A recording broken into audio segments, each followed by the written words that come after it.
నమస్తే, welcome to our channel. నేను ఆదిత్య. వైఎస్ఆర్సీపీ అధికారంలో ఉన్నప్పుడు అధికారం ఉందన్న అహంకారంతో గనుల మాజీ డైరెక్టర్ విజి వెంకటరెడ్డి చేసినటువంటి అక్రమాలు, దందాలు ఒక్కొక్కటిగా వెలుగులోకి వస్తున్నాయి. ఇక ప్రస్తుతాన్ని ఈ విషయాన్ని సీరియస్గా తీసుకున్నటువంటి రాష్ట్ర ప్రభుత్వం ఆయన్ని పోలీసులకు పట్టుకునే ప్రయత్నాల్లో భాగంగా ప్రస్తుతానికి ఆయన పరారీలో ఉన్నట్టు ఒక వార్త వినిపిస్తుంది. అది కూడా సముద్ర మార్గాన విదేశాలకు వెళ్ళిపోయినట్టు ఒక వార్త వినిపిస్తుంది.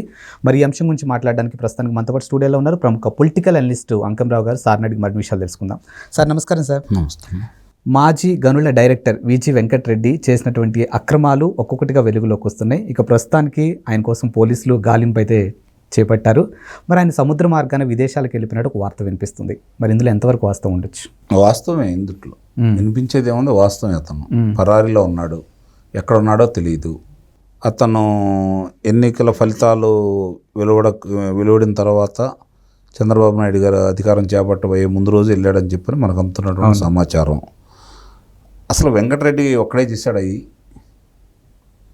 ఏ పెద్దల సహకారం లేకుండా, ప్రజాప్రతినిధుల సహకారం లేకుండా ఈ గనుల యొక్క ఇప్పుడు ఆయన చెప్తున్నటువంటి దోపిడీ విధానం అంతా చూసిన తర్వాత ప్రభుత్వ పెద్దలు చెప్తున్నట్టు, లేకపోతే ఆ రోజు ప్రతిపక్షంలో ఉన్న వాళ్ళు అతని మీద మోపినటువంటి అభియోగాలను దృష్టిలో పెట్టుకొని చూస్తే అతను ఒక్కడే చేయలేదు కదా. ఇది అతన్ని కావాలని ఏరి కోరి ఆ శాఖకి పెట్టుకున్నదే. అది పై వాళ్ళ మాటలు ఏది చెప్తే అది అతను చేయాలని, ఎవరికి ఇవ్వాలంటే వాళ్ళకి సంతకాలు పెట్టాలి. అతను పలానాళ్ళకి లబ్ధి చేకూర్చే విధంగా చేయమంటే అన్ని అనుమతులు లేకపోయినా అన్నిటికీ విరుద్ధంగా వాళ్ళకి ఎలాంటి చేయాలో అన్నిటినీ తోసిపుచ్చి చట్టాలను ఉల్లంఘించేసి వాళ్ళకి అనుమతులు ఇవ్వటం జరిగింది కదా వెంకటరెడ్డి. అంటే అతను ఒక్కడే చేసింది కాదు కదా ఇది. కాబట్టి అతను గనక అదుపులో తీసుకుంటే ఈ మొత్తం బయటకు వస్తాయి అనే ఉద్దేశంతో ముందుగా పక్కా ప్రణాళికతో అతను బయటకు పంపించేశారు. ఎందుకంటే చంద్రబాబు నాయుడు గారు ఆ రోజు ఎన్నికల ముందు ప్రచారంలో భాగంగా ఇసుక దోపిడీకి సంబంధించి, ముఖ్యంగా ఇసుక దోపిడీకి సంబంధించి ఎక్కడ ఎంతెంత తాడి చెట్ల ఎత్తున ఇసుకను పోగేసి అమ్ముకుంటున్నారో, ఎంత దోపిడీ చేశారో, ఎంత ఇసుకని ఇంకా 100 సంవత్సరాల దాకా వచ్చే ఇసుకని ఇప్పుడే తోడి ఏ విధంగా డబ్బులు తీసుకుంటున్నారో వివరాలతో కూడి అన్నీ కూడా ఆయన దగ్గర ఉన్న సమాచారం ప్రకారం 40,000 కోట్ల రూపాయల పైన దోపిడీ జరిగిందనేది ఆయన చెప్పినటువంటి అభియోగం.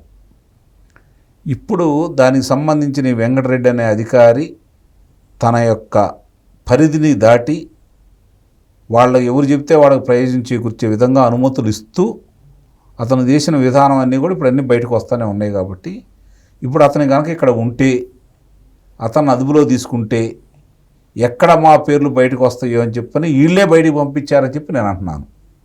అతను పారిపోతాడని అయితే నేనైతే భావించట్లా. కాబట్టి ఇది ఇతను చేసినటువంటి ఒక్కొక్క అంటే సహజ వనరులకు సంబంధించి దోపిడీకి సహకరించిన విధానం అయితే ఏదైతే ఉందో, ఎక్కడికి వెళ్ళినా సరే, ఏ ప్రాంతానికి వెళ్ళినా సరే చాలా స్పష్టంగా దాని ప్రభావం ఈరోజు కనపడుతూనే ఉంది. ముఖ్యంగా నిన్న జరిగినటువంటి విజయవాడ వరదలు చూసుకోవచ్చు. ఎంత ఆ బుడమేరుకు సంబంధించినటువంటి కట్టల బలహీనంగా ఉండటానికి కారణం మట్టి కూడా, కట్టలకు ఉన్న మట్టిని కూడా తీసుకెళ్లారనేది ఒక అభియోగం. అందుకనే బలహీనపడిపోయి ఈరోజు కట్టలు తెగి ఇప్పుడు వస్తున్న అనుమానం ఏంటంటే కట్టలు తెగినయ్యా, కావాలని వీళ్ళు కూడా తెంచారా అంటే బలహీనంగా కూడా తెగినాయి అనేది ఎక్కువ మంది చెబుతున్నటువంటి మాట. మరి అలాగే అతను ఎక్కడ పట్టినా, ఏ ప్రాంతానికి వెళ్ళినా, ముఖ్యంగా అటవీకి వెళ్ళినా లేకపోతే ఎక్కడికి వెళ్ళినా కూడా అక్కడ ఉన్నటువంటి ఒకటేంటి సోమిరెడ్డి చంద్రమోహన్ రెడ్డి గారు ఆ రోజు అక్కడ ఉన్నటువంటి మంత్రి గారి మీద చాలా వివరంతో కూడినటువంటి అన్నీ కూడా ఎక్కడ ఏ విధంగా చేస్తున్నారని చెప్తే, మరి ఆయన్ని ఏ విధంగా ఎత్తుకొని తీసుకెళ్ళి కారులో పెట్టేసి ఆయన ఎంత ఆ వయసుకు కానీ ఆయన హోదాకు కానీ గౌరవం ఇవ్వకుండా ఎంత నిర్దాక్షిణ్యంగా వ్యవహరించారో చూస్తూనే ఉన్నాం కదా. అలాగే అన్ని చోట్ల కూడా ఒకటనేది ఏముంది, ఎంత గనుల దోపిడీ జరిగిందో, సహజ వనరుల దోపిడీ జరిగిందో లెక్కలు చూస్తూ ఉంటే భయం పడుతూ ఉంది. అసలు ఇన్ని లక్షల కోట్ల రూపాయలు వీళ్ళు దోచుకున్నారు ప్రజాధనాన్ని. దానితో ఇప్పుడు పర్యావరణానికి ఎంత ముప్పు వాటిల్లింది చూస్తూనే ఉన్నాం కదా. దీనికి బాధ్యులు ఎవరు? ఇలా ధనదోపిడీకి దాహానికి అంతు పొంతు ఎక్కడ? ఏమైపోవాలి ఇలా జరిగితే? ఏ ప్రభుత్వ పెద్దలు వచ్చినా ఇలాంటి వాటిని ప్రోత్సహిస్తూ ఉంటే అసలు రేపు పొద్దున ప్రజలేంటి, ప్రకృతి ఏంటి, ఈ విపత్తులు ఏంటి ఒకసారి కనుక ఆలోచించుకుంటుంటే భయం వేస్తూ ఉంది. మత్తు పదార్థాలు, యువకులు మత్తు పదార్థాలకు బానిసలు చేశారు. గంజాయిని ఆదాయ పంటగా మార్చేశారు. ఈరోజు ఆంధ్ర రాష్ట్ర పంటగా మార్చేశారు.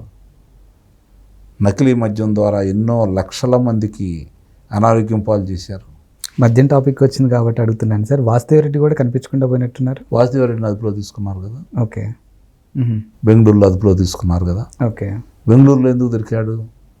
యలహంక ప్యాలెస్ దగ్గర. అంటే దీనికి ఆ ప్రభుత్వంలో ఎవరైతే ప్రభుత్వ పెద్దలకి, ప్రభుత్వ అధినేతకి సహకరించి ఈ దోపిడీకి, దొంగతనాలకి సహకరించిన అధికారులందరూ కూడా వాళ్ళే తీసుకుని వెళ్ళి అక్కడ పెట్టారనేది అభిప్రాయం. వాస్తవాలు కూడా కనపడతా ఉన్నాయి, జరుగుతున్నాయి. ఇప్పుడు ఒక భయం ఏందయ్యా అంటే కొంతమంది ఇప్పుడు తప్పించుకొని తిరుగుతున్నారు కదా, వాళ్ళందరినీ అక్కడే ఉన్నారనేది ఒక అభియోగం. అక్కడైతే ఎవరు వెళ్ళలేని పరిస్థితి కాబట్టి అక్కడే ఉంచి వాళ్ళని కాపాడుతున్నారనేది బలమైన అభియోగం. అసలు కొంతమంది జీవించి ఉండారా లేదా ఈ కుంభకోణాలకు సంబంధించి ఇది ఒక అనుమానం కూడా ఏర్పడతా ఉంది.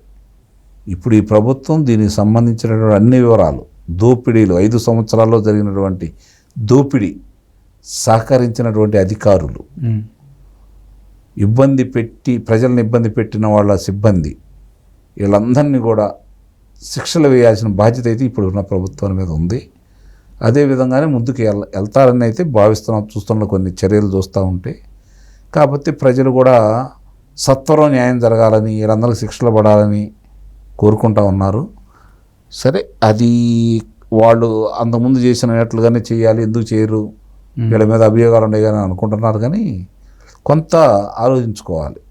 ఇప్పుడు ఈరోజు ఈ అధికారుల మీద, కొంతమంది అధికారుల మీద వచ్చినటువంటి అభియోగాలు చూసుకుంటూ ఉంటే, ప్రజాప్రతినిధుల మీద ఉన్నటువంటి అభియోగాలు చూసుకుంటూ ఉంటే నిస్సందేహంగా వాళ్ళకి శిక్షలు పడే విధంగానే ఆధారాలు సేకరించి ఈ ప్రభుత్వం ముందుకెళ్తూ ఉంది. గత ప్రభుత్వం కక్ష ధోరణితోటి మాత్రమే ముందుకెళ్ళేసి ముందుగా వాళ్ళని తీసుకొచ్చి లోనేయండి, హింసించండి, అనారోగ్యంగా ఉన్నా కూడా వదిలేయద్దు, అర్ధరాత్రి అపరాత్రి అనేది లేకుండా గోడలు దూకెళ్ళి తలుపులు పగలగొట్టెళ్ళి అదుపులో తీసుకున్నారు కదా. అప్పుడు ఉంది ఇప్పుడున్న వ్యవస్థేగా. మరి ఆ రోజు అంత చురుగ్గా ఎందుకు పనిచేశారు? ఈరోజు వీళ్ళు పారిపోతున్నా కూడా ఎందుకు ప్రేక్షక పాత్ర వహిస్తున్నారు అనే అనుమానాలు కొంతమందికి ఉన్నమాట వాస్తవం, కాదని అంటలేదు. కానీ ఒకటి ఆలోచించుకోండి, పారిపోతున్నారు అంటేనే తప్పు చేశారనే కదా. ఇప్పుడు ఈరోజు చర్చించుకుంటా ఉన్నారు కదా.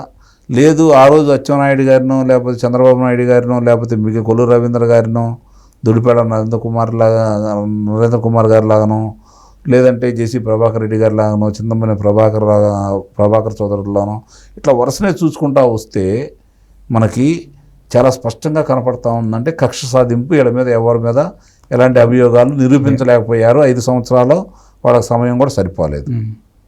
కాబట్టే కదా ఈరోజు వాళ్ళ మీద ఉన్న వ్యతిరేకతతో ఈ కూటమికి అఖండ విజయం చేకూర్చింది. ఇది ఆ ప్రభుత్వ పెద్దలు చంద్రబాబు నాయుడు గారు పదే పదే చెప్పటం. మరి గతంలో ఎప్పుడు లేని విధంగా వరదలకు సంబంధించి అంత విపత్తు వచ్చినప్పుడు, మానవ తప్పిదాల వల్ల అంత పెనుముప్పు సంభవించినప్పుడు దాన్ని సత్వరంగా ఎలా ఎదుర్కొంది చంద్రబాబు నాయుడు గారు, వాళ్ళ యొక్క మంత్రులు, సహచరులు, అధికారుల్ని, ఇదే అధికారుల్ని పెట్టి ఏ విధంగా చేసింది స్పష్టంగా కనపడుతూనే ఉంది కదా. ఇన్ని విధాలుగా చూసుకున్నప్పుడు మనకు అర్థమవుతుంది ఏంటంటే ప్రభుత్వం తన పని తాను చేసుకుంటూ వెళ్తుంది అనేది స్పష్టంగా అర్థమైపోతూ ఉంది.